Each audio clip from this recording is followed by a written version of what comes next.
For oral answer, and the first question stands in the name of the Leader of the Opposition, David Shearer. Thank you, Mr Speaker. To the Prime Minister, does he have confidence in all his ministers? The Right Honourable Prime Minister. Yes. The Leader of the Opposition. Thank you, Mr Speaker. How can he have confidence in his Minister of Finance when he predicted in Budget 2011 that economic growth would reach 4% when it actually only reached 1.1%? The Right Honourable Prime Minister. Well, Mr Speaker, I can't be absolutely sure about the veracity of that statement because I can never be sure about them from Mr Shearer. But what I can say is that the Minister of Finance has been guiding the country through very difficult economic times, which include the earthquakes in Christchurch, the global financial crisis and the absolute mess we inherited from Labor. And I know on planet Labor those things didn't happen, but here in the real world they did. The Leader of the Opposition. Thank you, Mr Speaker. How can he have confidence in his Minister of Finance when he predicted in Budget 2011 that unemployment would be a full 1% below the level that it's currently at? The Right Honourable Prime Minister. Mr Speaker, I think one of the interesting points about employment is New Zealand now has more jobs than it ever has in the history of this country. I don't call that failure. New Zealand has a higher labour participation rate than Australia. New Zealand has created 60,000 jobs in the last 2 years, and that's despite the fact we've had to deal with a global financial crisis, the earthquakes in Christchurch, the mess we inherited from Labor. Speaker, thank you, Mr Speaker. Does he accept his finance's excuses for poor economic performance when both the global financial crisis and the Canterbury earthquakes occurred prior to 2011 budget? The Right Honourable Prime Minister. Mr Speaker, for a start off, the global financial crisis has been rolling around since about 2008-9. New Zealand was actually in recession, had virtually a year of negative growth. But in 2008, before we took over, but let's put it to this test. Not that long ago, we had an election and we went to the country with Bill English's prescription for the economy, and we went with one of the Muppets over there, I can't remember which one, and the answer was, we won. The Right Honourable Winston Peters. Does the Prime Minister's first answer, which included the statement that he, and I quote him, can't be sure about the veracity of that statement, end of quotes, mean he doesn't know that the growth rate is not 4% as he predicted, but rather 1.1%? The Right Honourable Prime Minister. Mr Speaker, no. It means that when David Shearer assigns a comment to someone, I can't be sure it's correct. The Right Honourable Winston Peters. Can I ask the Prime Minister, does he know or not know that the current growth rate is 1.1%? The Right Honourable Prime Minister. Oh, Mr Speaker, I know that that was the historical rate, not the rate necessary going forward. The Leader of the Opposition.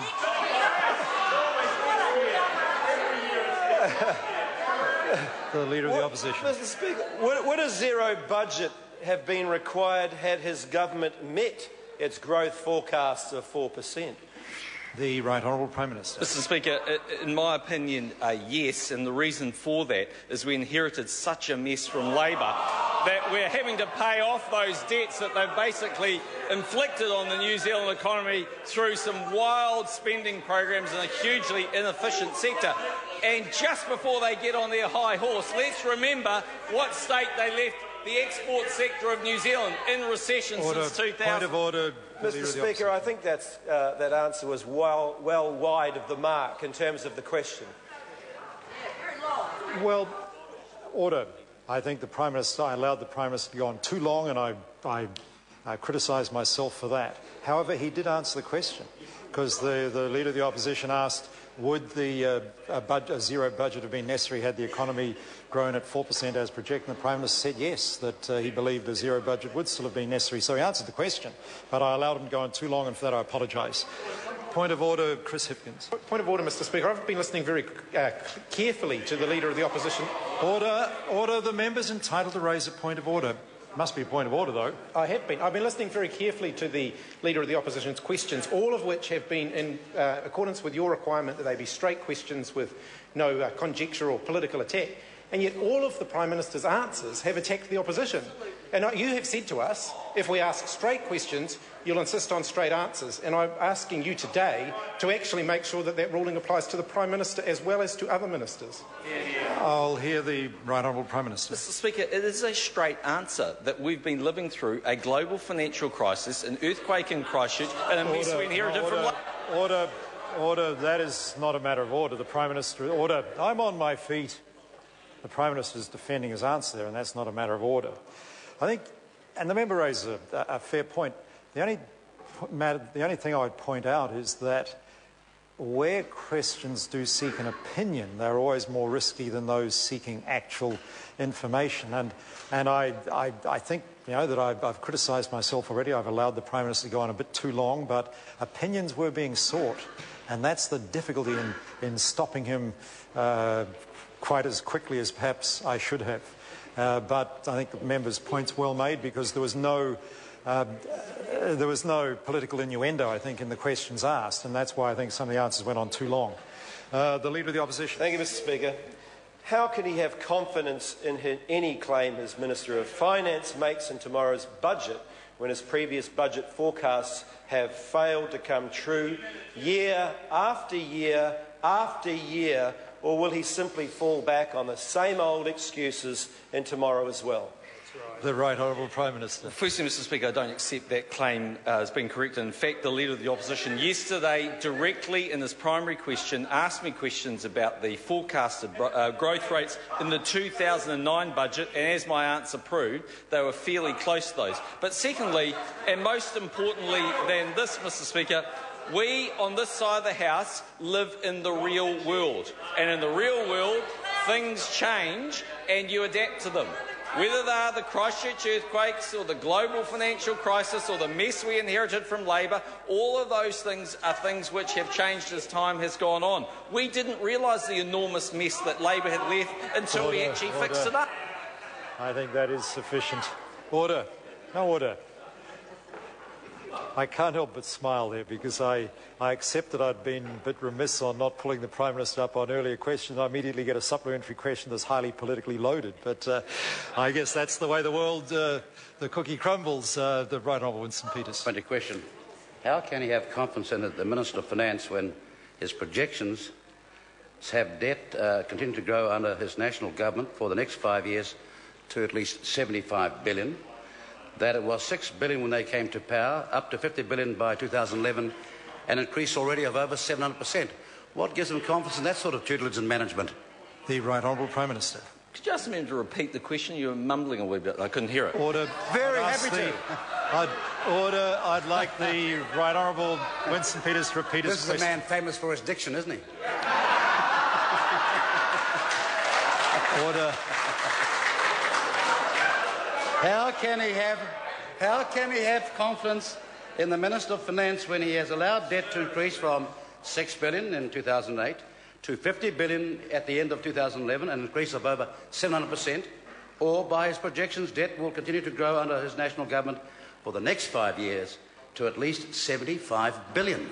The Right Honourable Prime Minister. Speaker, I reckon that's a fascinating question, actually, from Winston Peters. So this is the answer.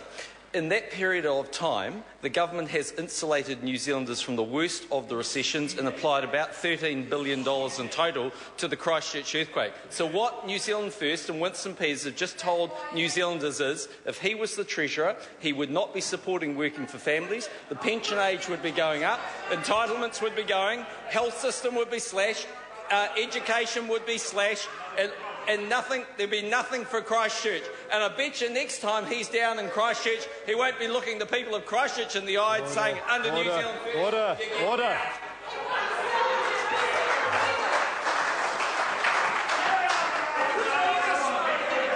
Supplementary.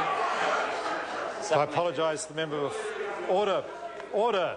Before I call Dr Russell Norman, I say to the National Party on this occasion, right round the House, please, a little more courtesy to the House. Dr Russell Norman. Supplementary. Thank you, Mr Speaker. To the Prime Minister, does he recall the Minister of Finance saying in his budget speech 2010 that New Zealand's largest single vulnerability is now its large and growing net external liabilities, and does he still stand by that statement? The Right Honourable Prime Minister. Mr. Speaker, I can't tell you whether the Minister of Finance stands by that statement, because that's a statement assigned to him. Are you saying I said?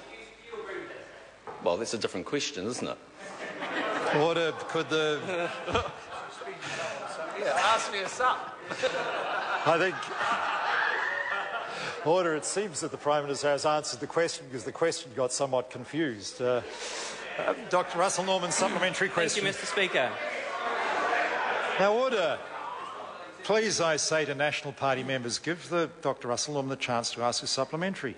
On what basis does he have confidence in his Minister of Finance, given that the Minister of Finance said in his budget speech 2010 that New Zealand's largest single vulnerability is now its large and growing net external liabilities, and that international debt is projected to grow every year under his policies? The Right Honourable Prime Minister. Mr. Speaker, I think if one was to look at the policies of the Minister of Finance and to see what they are doing for New Zealand in very difficult conditions and contrast that with the rest of the world, you would have enormous confidence in Bill English as Minister of Finance. New Zealand is a country which is growing. Many other countries are simply not. New Zealand is a country that will be back in surplus. Many other countries will never be back in surplus. New Zealand is a country which actually provides support for New Zealanders, whether it's through working for families or increasing the minimum wage, under a Bill English-led finance team. If you go and have a look at the other policies we've had, making sure we get better value for money, a tax system that works, reform of ACC, reform of the RMA, reform of employment legislation. You can look at all those things. If you put them in context of a world that is suffering from a global financial crisis, I will bet you that many people in the world would rather have New Zealand than the problems in their own countries. Supplementary. Just before I call Dr. Russell Norman, can I remind all members when they refer to you, they are referring to the Speaker. And if the Prime Minister was intending to refer to the Speaker, that's fine. Dr. Russell Norman. Thank you, Mr. Speaker. Given that Treasury's projections show that for every year going forward, the current account deficit increases, the net international investment position gets worse, how can he have confidence that he is achieving his own goal of rebalancing the economy when Treasury's own projections show that the economy is becoming more imbalanced? Why would he have confidence in his Minister of Finance? The Right Honourable Prime Minister. Firstly, Mr. Speaker, I'm not sure it entirely shows that. Secondly, it's when he says my own goal, it's actually the Minister of Finance's goal, although I'm prepared to accept that. Thirdly, in terms of the position of the net external liabilities, part of that reflects the fact that New Zealand is a good operating environment. We're actually seeing capital coming in to invest in New Zealand. But, Mr. Speaker, the current account deficit has been a problem for New Zealand for over 30 years. The last person that campaigned on fixing that problem was Michael Cullen. He campaigned to halve it and he doubled it. Question number 2, Todd McLeay. Thank you.